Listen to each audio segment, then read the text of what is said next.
by ourselves. We'll have these these like 18-wheel trucks that were emptied out in stations, and it would make up, you know, mirrors and everything else. And I was in there, the lights were out. I was all by myself, and I was looking at it, and I had a panic attack. I had like a full-blown, hardcore, thought I was having a heart attack, panic attack, and I was looking at myself in the mirror. And I'm a second-generation actor, and you know, my mother, Patty Duke. You know, she taught me certain things when I was a kid. You know, you hit your mark, you say your line, you're better off camera than you are on camera. Just certain kinds of things that a professional actor should know and should do. And that's the craft, that's the profession, that's what you do. You know, you're on time, which is great to give a kid those values, and because it makes a career possible, any career really. But I looked into the mirror and I thought, what if I can't go anymore? This is too hard. And it's like, you can't quit. Sometimes a makeup artist would quit, or they would be shuffled to another person, or people would get hired, or they'd leave, and people would come and go. Like, we can't come and go. We're here. We're here, and it's great. Like in this setting, you think it's the luckiest thing in the world to be a part of it, and it is. So you never want to quit. But it was like a physical thing. My central nervous system was reacting, and I was like, you know, hyperventilating because I just thought, what if I can't go on? And then the amazing thing is, so that was the most emotionally painful thing for me. But then what you realize after that is, you're stronger than you think you know. You can go, you can do more. You're capable of more than you think you realize. And then, you know what? And then all of a sudden, after some short period of time, you're fighting again. And you go on. So that's a good life lesson. But that was definitely the most emotionally challenging for me. Okay, let's go right over here. Hi, my name is Dodge. And I was wondering, what, for both of you, what's your favorite,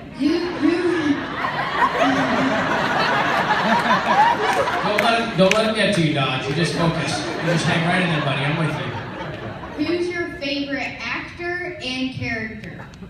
Elijah Winfrey. Besides you two. To say that one of my favorite actors passed away earlier this year, Philip Seymour Hoffman. He was an actor that I would, if the man was in a movie, I would see the movie because he was in it, truthfully. Just one of those people that, you know, he was so electrifying and exciting to watch. I thought he was the best actor living at his time. So he is certainly one of my favorite actors. And what was the other part of your question? Favorite character? Yes. Favorite character? Dear, oh dear.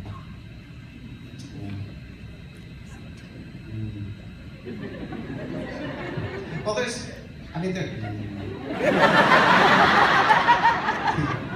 One of my favorite actors is Morgan Freeman. Yeah. I don't know if I've ever said that out loud before, but there's so many extraordinary actors. I like Morgan Freeman, Rene Russo, Dustin Hoffman, Cuba Gooding Jr., Kevin Spacey, Donald Sutherland. Well, they all work together, didn't they? Anyhow, go ahead. I don't know. I can't think of a favorite character I have. Wilfred. Let's go right over. I like Gladiator. Hi, I'm Rachel. Y'all are awesome. My question is for Elijah. This isn't really con related, but I know you have a large collection of vinyl records, and I was just wondering, like, what your most favorite album was. Alright, it's easy to go to the favorites. That's a tough one.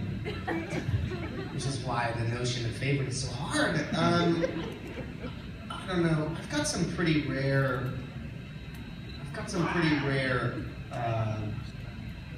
African original, like Nigerian press records, and some pretty rare and very good condition Turkish, like 1970s Turkish psychedelic records.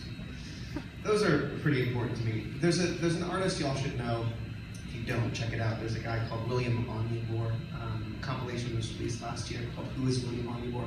And he was an incredible musician, songwriter from Nigeria from the 70s through the 80s. Most notably, I'll make this fast, otherwise I'm going to bore the hell out of you.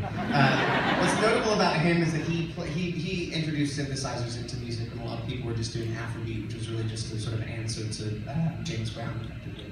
But what he was doing was synthesizers, and synthesizers are not easy to come by. Anyway, make long story short, pick up the record, it's great, but I've been finding a lot of his original press records, and they're really hard to find, and I've got like 4 of them, so those are some of my favorites.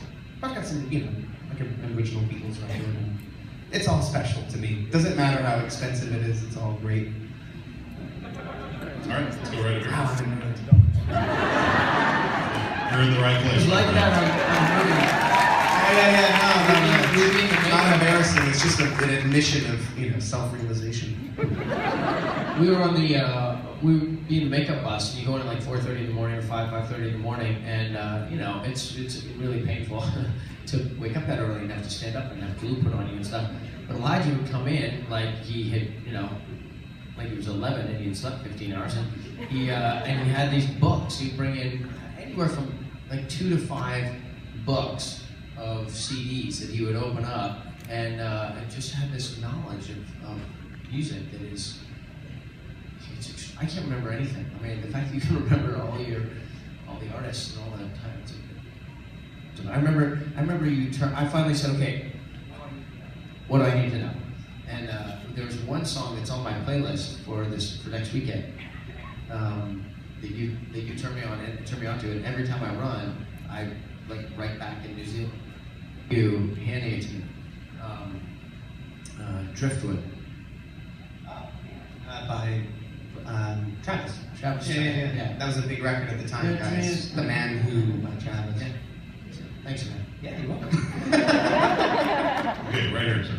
You know what's really funny about you're hearing us talk about getting up at 5 in the morning and then standing and having to apply our feet. The biggest joke is that when they started The Hobbit, they made advancements in the technology, and now the bloody things are slip-ons. They're slip-ons, and they go all the way up to the knee. They have all of the wig lace punched into it. They are perfectly picture-ready, and you just slip them on. So you have to come in an hour and a half before call.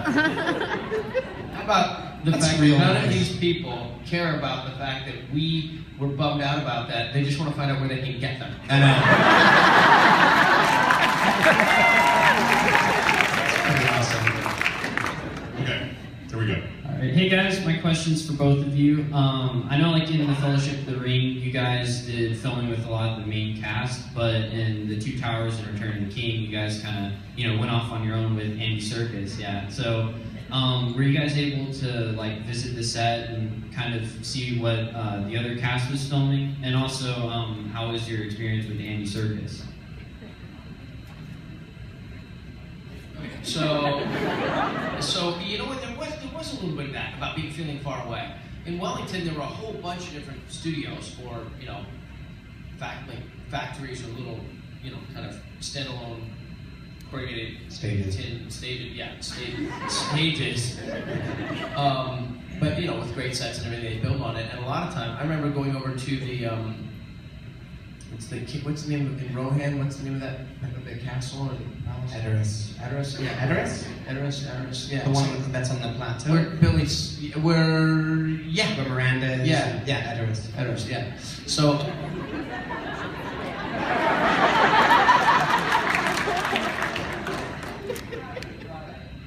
Hello, you there?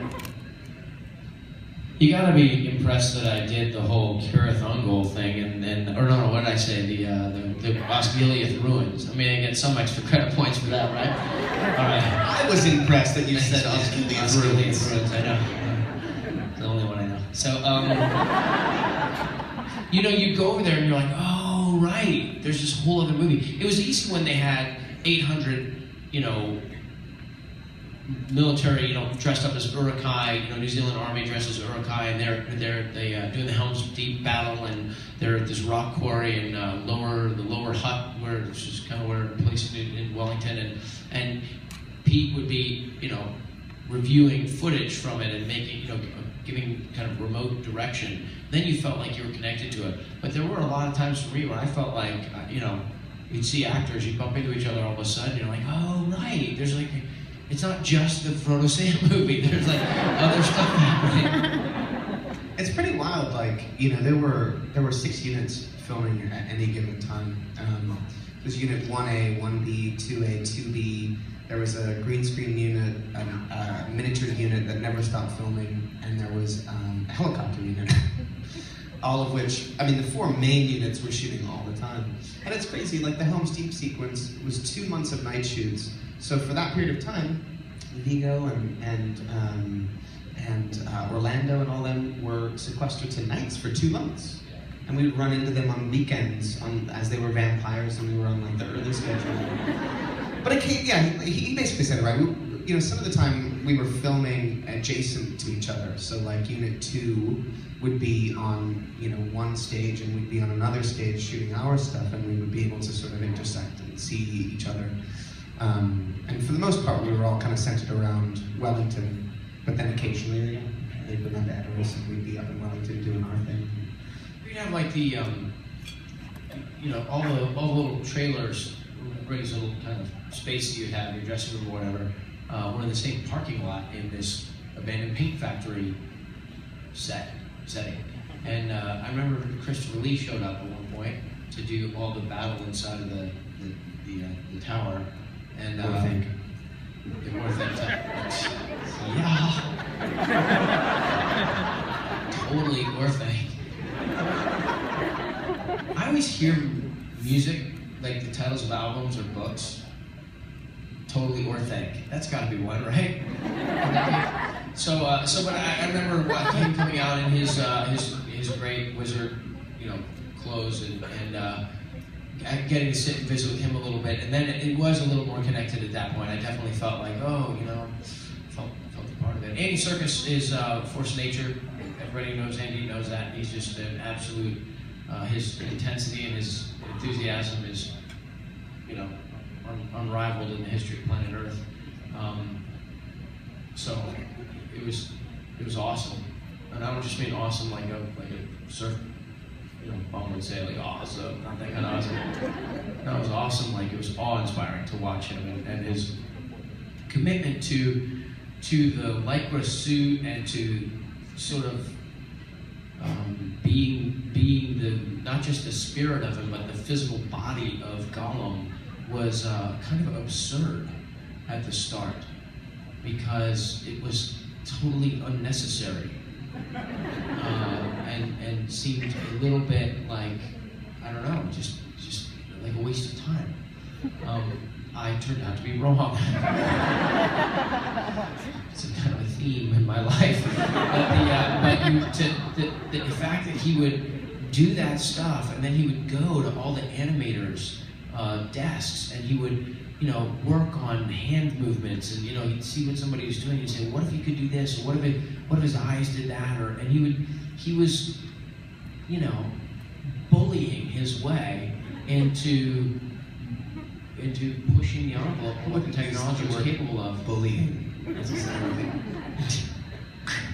Just saying, he wasn't going to be denied. He wanted, and Pete was. He wanted to drive the physicality of the character. He wanted to control. The thing is imagine coming in and then feeling like, I think what he struggled with, and I totally understand, is he came in to play a role as an actor that, by and large, most people consider was effectively doing a voice. It was like a glorified version of doing a voice for a character. He didn't see it that way. And he was bound and determined that his physicality would articulate the physicality of the character. And it ended up pushing the technology. And that's it. It pushed the technology. Pete loved what he was doing. When somebody's doing something that's what they would call a reference pass, and he would get so excited. We had to tell her it's not a reference. Don't say reference pass. What did we end up calling it? We had another name for it. Because we would do one take with Andy in the shot, and then Andy would step out, and we do the quote-unquote real take that would be used in the movie, where there wasn't a guy in a green suit that was, you sort of assumed that they were going to paint the character in there. So it was not a reference pass, but we came up with a really cool word for it, but anyhow, when you're doing something right in front of Peter